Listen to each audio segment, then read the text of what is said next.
Je m'appelle Oleg Lodijinski, en l'occurrence je travaille à l'IN2P3 qui est l'Institut national de physique nucléaire et de physique des particules et il se trouve qu'on a un projet pluridisciplinaire avec l'INRIA autour d'un logiciel qu'on a développé conjointement, donc IN2P3 INRIA, et qui s'appelle ExtremeWeb HEP. Et on est dans un processus de valorisation, on n'a pas encore monté d'entreprise, on est vraiment purement institutionnel. Et on est dans un processus de valorisation de ce logiciel et on espère pouvoir proposer du HPC low cost et même voire gratuit.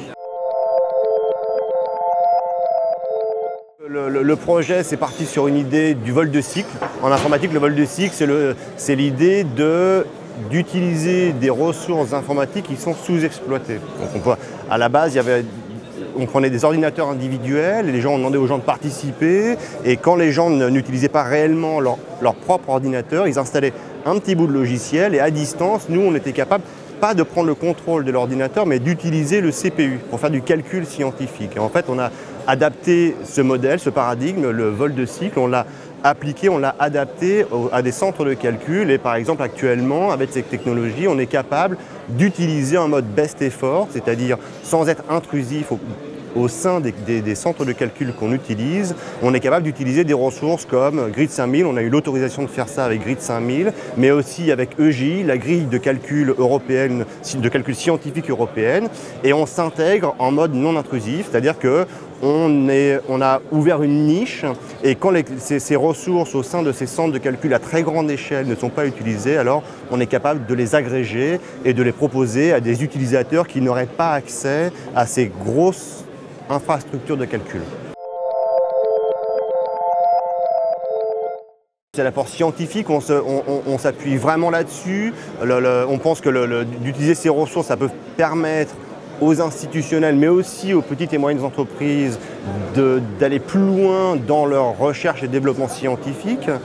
D'autre part, on pense qu'il y a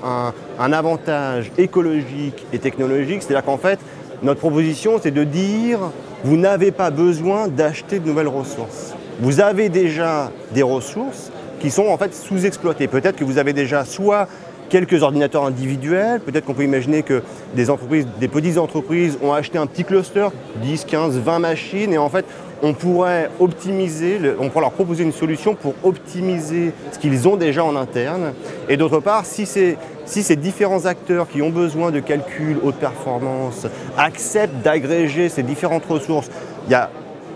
une petite entreprise qui aurait un petit cluster, un petit nombre de ressources. Et si on arrive à agréger, à créer une communauté, voilà c'est le mot que je cherchais, si on arrive à créer une communauté de ces gens qui ont besoin de calcul haute performance, on pourra leur proposer une solution où en fait on les met en relation entre eux, ils signent ensemble, il faudra signer bien sûr des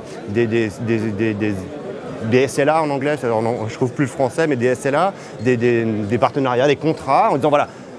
il y a un petit peu de ressources à droite, un petit peu de ressources à gauche, au lieu que chacun individuellement augmente et donc dépense de l'argent pour acheter de nouvelles ressources, on agrégerait tout ça et on proposerait du coup un niveau d'utilisation moyen supérieur à ce qu'ils ont individuellement et moins cher. C'est ça l'idée qu'on a en fait.